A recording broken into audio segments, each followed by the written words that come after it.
Está saliendo a la luz este libro. Seguramente usted ya escuchó hablar de él porque ha generado un gran revuelo en los círculos políticos y periodísticos. Confesiones desde el exilio. Enrique Peña Nieto, los secretos y escándalos del último gobierno del PRI, editado por Planeta, escrito por Mario Maldonado, periodista, columnista, analista. Me da mucho gusto recibirte en este estudio, en el cual ya has estado antes como colaborador. Mario, bienvenido. Sí. Muchas gracias, Guillermo. Gracias por tenerme aquí en tu programa y encantado de platicar con el auditorio del Financiero Televisión.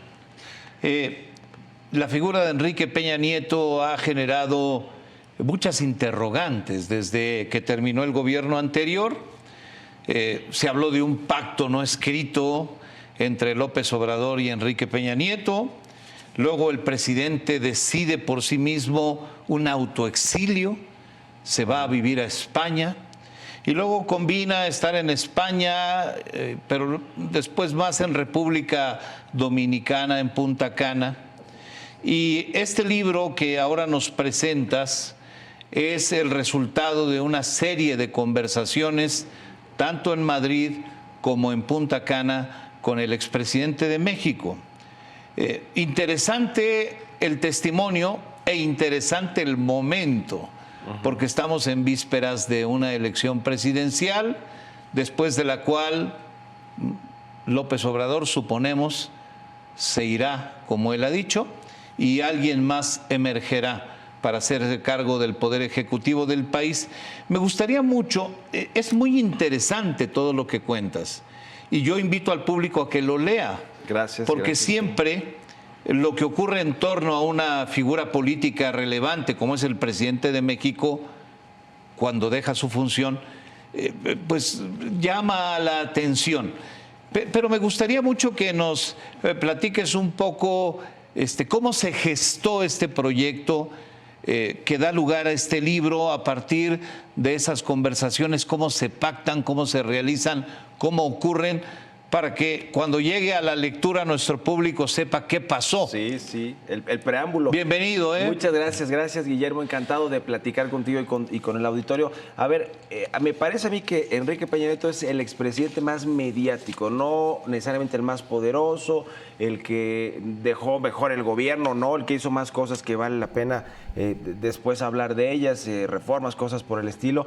Pero sí el más mediático en términos de lo que se publique con respecto a él, le interesa a la gente, a la opinión pública, y no solo al Círculo Rojo, que de entrada tengo que decir que este libro no es un libro que le hable solamente al Círculo Rojo, a los políticos o a los priistas, etcétera, sino a toda la gente. Yo traté de, buscar hacer un perfil periodístico, que no una biografía mucho menos autorizada, sino una serie de entrevistas y un perfil periodístico de quien gobernó México del 2012 al 2018 como presidente, pero que tiene una historia política que a mí me parece interesante, y es un personaje sin duda alguna polémico, mediático, pero me parece interesante como figura política por lo que sucedió en términos de que fue gobernador del Estado de México, logró lo que no logró nadie del Grupo Atlacomulco, que es uno de los grupos más poderosos de la historia política de México, que fue ser gobernador y luego presidente, porque lo intentaron todos, el profesor Hank,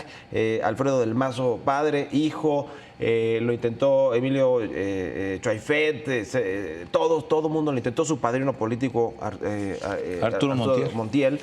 Y nadie lo logró, y luego él además regresa al PRI a la presidencia después de una alternancia de 12 años, es el que le da la entrada a la izquierda o a Morena por primera vez a la presidencia de la República. Entonces, en ese sentido, me pareció un personaje muy interesante. Lo busqué primero a través de interlocutores, logré una reunión con él en julio del 2022 para plantearle mi interés sobre un libro. Me dijo que no era el momento político, porque además, curiosamente, yo lo vi en esa ocasión 4 días después de que la Unidad de Inteligencia Financiera a cargo de Pablo Gómez en México fue a la mañanera a hablar 24 minutos sobre una investigación financiera con respecto a Peña Nieto y a su familia. Entonces yo en realidad creí que ya ni siquiera me iba a recibir, aunque ya teníamos la cita pactada con un amigo interlocutor que me ayudó a hacer esa reunión. Finalmente él me dice, no te digo que no, pero no es el momento. Después lo volví a ver en enero en Madrid, España, le presenté una serie de temas, le dije que era lo que a mí me interesaba platicar con él, que es básicamente todo, porque ahí está en el libro, escándalos, crisis, qué es lo que cree que hizo bien como presidente, qué no, y por qué se exilió, si pactó o no con López Obrador. Todo eso viene en el libro y fueron preguntas que yo le hice durante ya mucho tiempo después en Punta Cana. Él acepta las entrevistas en Madrid, yo lo veo después en abril para hacerle entrevistas, te diría que casi que de 8 horas, es decir, durante 3 días. Largas conversaciones. Largas conversaciones. ¿Fueron 5 en total? Fueron 5 en total. A ver, te diría que fueron encuentros en Madrid, 3 encuentros donde yo le planteé toda esta intención de hacer el libro y los temas y en fin lo que quería platicar con él en entrevistas on the record, digamos, para una publicación. No solo que él me contara algunas cosas, no, yo quería su testimonio de viva voz. Y eso, después de esas 3 conversaciones informales en España, en Madrid, España, aunque en la introducción pues hago un recuento de eso, ¿no? Pero digamos es más bien el recuento de cómo se logró las entrevistas formales que sucedieron en Punta Cana en abril del 2023. Y ahí 3 días nos vimos y en 3 días tuvimos entrevistas largas, conversaciones y entrevistas largas, ya en el entendido de que eran para un libro y ya además una conversación que tengo en video de 18 minutos porque me interesaba además tener el testimonio en video de una charla con Enrique Peña Nieto. En realidad ya después, eso fue lo último, después de que hicimos todas las entrevistas. ¿Le expresaste algún propósito?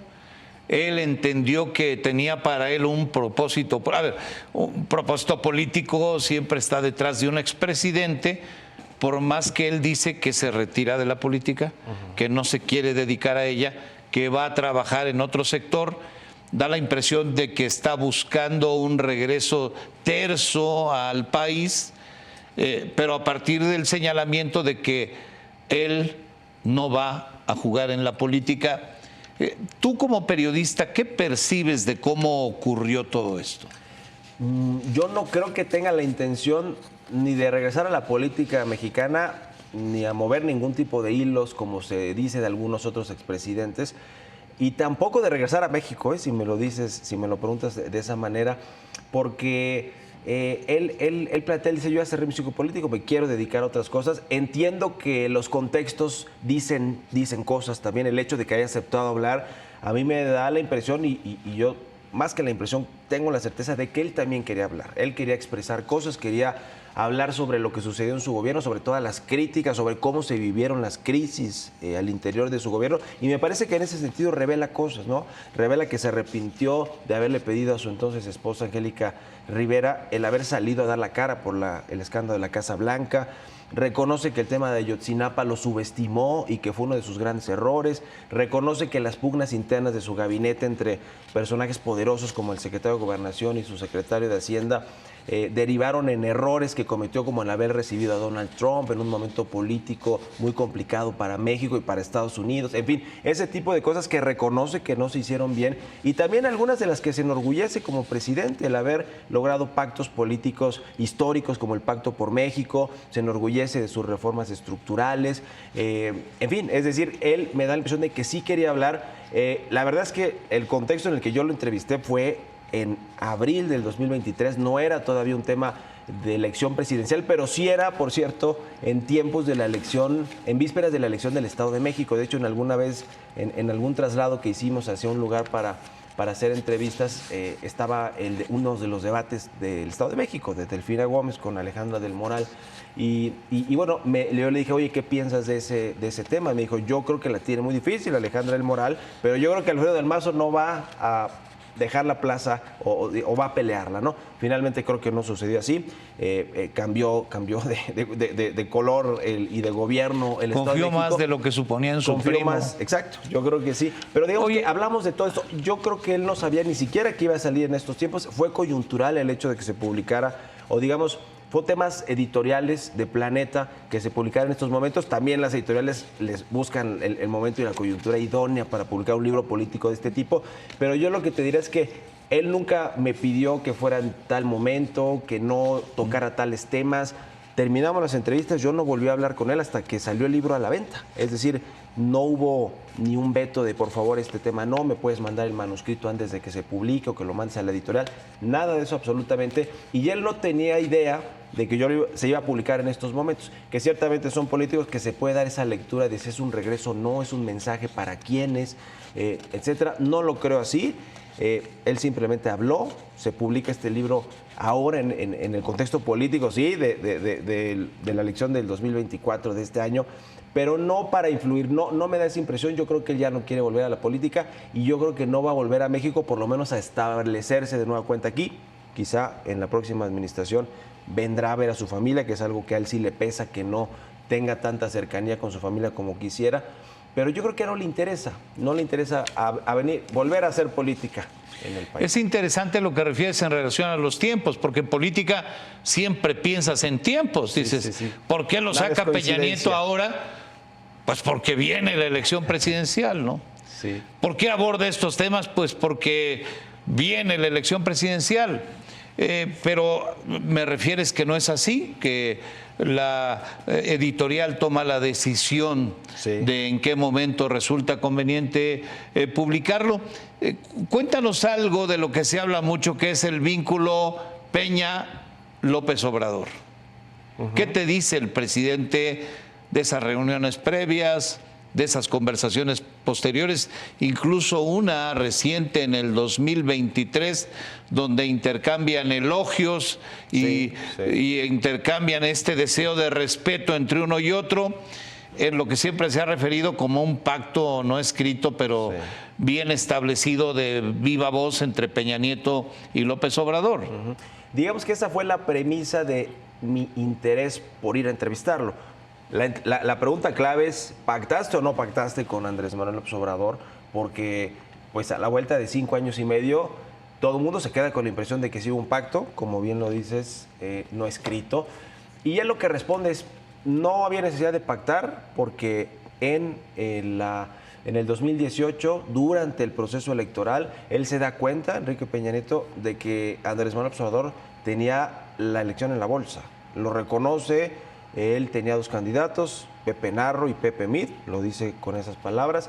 Finalmente termina siendo Pepe Mid, dice porque transitaba con los priistas, pero también con los panistas. Finalmente fue un funcionario transaccional que saltó del gobierno de Calderón al de Peña Nieto.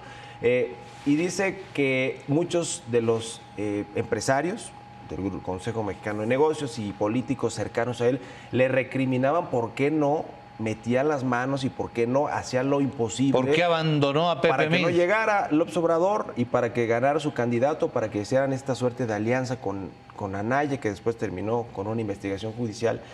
Y él reconoce que lo presionaron. Bueno, el mismo Carlos Slim, ¿no? Esa historia que contó el presidente López Obrador y que la cuenta en su libro, Gracias, también editado por Planeta, por cierto, ocurrió. Es decir, le pidieron al entonces presidente Peña Nieto, los empresarios, algunos del Consejo Mexicano de Negocios, que le dijera a Carlos Slim que si no quería ser el candidato. Él les dijo que pues prácticamente eso era una locura, pero sucedió, se lo preguntaron al ingeniero, el ingeniero dijo, no, por supuesto que no. Pero él dice, me recriminaron en su momento por qué no hice más para que ganara el PRI, pero estaba perdida la elección. Él lo reconoce con esas palabras, y si bien dice que no había necesidad de pactar porque de cualquier manera llegó con 30 millones de votos o el 53% de la votación, yo creo que mi lectura como periodista es que ahí está el pacto implícito y no escrito.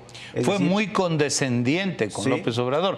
Dicen que le entregó el gobierno en cuanto ganó la elección, en cuanto se calificó la elección, en cuanto se le nombró presidente electo de México. Peña Nieto dijo, ahí se ven. Y ahí está el gobierno, señor presidente López desde Obrador. La candidatura, porque justamente todo esto que yo digo que le reclutan los empresarios de oye, apoya a mí y hay que meter todos los recursos posibles para que suban las encuestas y para que sea competitivo. Y él dice, pero es que es imposible, la planadora, la locomotora del López Obrador es imparable, y lo fue, porque ya en el día de la votación pues fue la votación histórica. Ahora, después en la transición él tiene 3 reuniones, 2 en Palacio Nacional, me parece, y una en la casa de Tlalpan, que es la que me parece más reveladora. En la casa de López Obrador. Sí, en el departamento. Lo invita a comer. Lo invita a comer con su esposa, Beatriz Gutiérrez Müller, el presidente ya electo López Obrador, y ahí hablan de muchos temas, entre otros la presión que hace López Obrador para que le diga pues de quién se tiene que cuidar, qué recomendaciones le da como presidente, y Peña Nieto le responde que pues López Obrador es un animal político muy experimentado, que qué le podría decir, ¿no? Si él conoce muy bien la política, pero termina presionándolo a tal grado, me parece, que le termina diciendo Peña Nieto que quizá de algunos empresarios, de los que dicen ser sus amigos de Monterrey, precisamente pues refiriéndose a algunos de los del grupo de los 10 de Monterrey, que son muy poderosos, los industriales de México, pero ese tipo de revelaciones pues las cuenta, y López Obrador le han preguntado en cuestión de lo que se publica en el libro, y él reconoce que sucedieron esas conversaciones, no reconoce la de septiembre del año pasado. Septiembre de 2023. Que es muy reciente. Que hablaron. Y hablaron por teléfono, muy breve. A mí esa conversación, por cierto, no me la refiere Peña Nieto, porque incluso yo la pongo como una postdata en el libro, porque fue ya a posteriori de las entrevistas y de todo el contacto que yo tuve con él, sino una fuente que la presenció.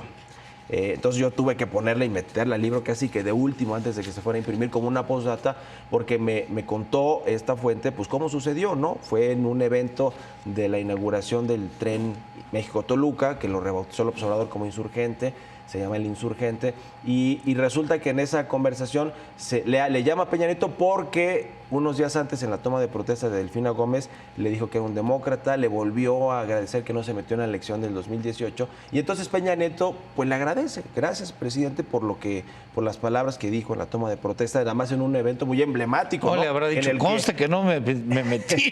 En el que el PRI le entregó por primera vez a Morena o a otro partido el Estado de México, ¿no? Alguien del grupo Atlacomulco, poderosísimo, del que hablábamos, le entrega el poder. Sí, Alfredo del Mazo, por más ni menos, su primo, el primo de Peña Nieto. Mario, ¿qué te deja la conversación con Peña Nieto? ¿Qué has pensado después de charlar con él, de elaborar este documento periodístico? ¿Qué te deja esa conversación, esa serie de encuentros? Yo creo que valía la pena retratar a este personaje político muy relevante, polémico, mediático, pero que se necesitaban contar más cosas de él, no solo de su vida política, para saber quién nos gobernó de 2012 a 2018, porque además me parece que fue una de esas presidencias que todo el mundo recordamos, para bien o para mal, ¿no? De lo que sucedió, y que además le dio el paso a la primera alternancia de izquierda, que también hay que decirlo, ¿no? Ese es un tema histórico, políticamente hablando.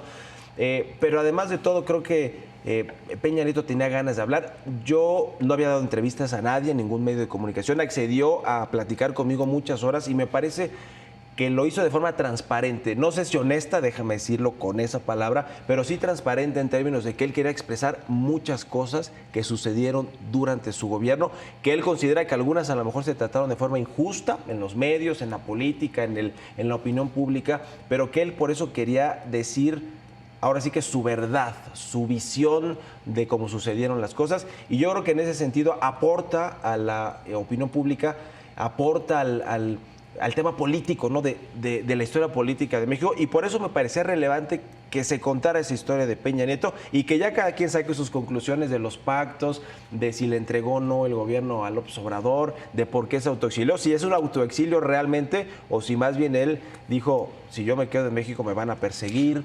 Hoy habla del arreglo matrimonial con Angélica Rivera, ¿o no?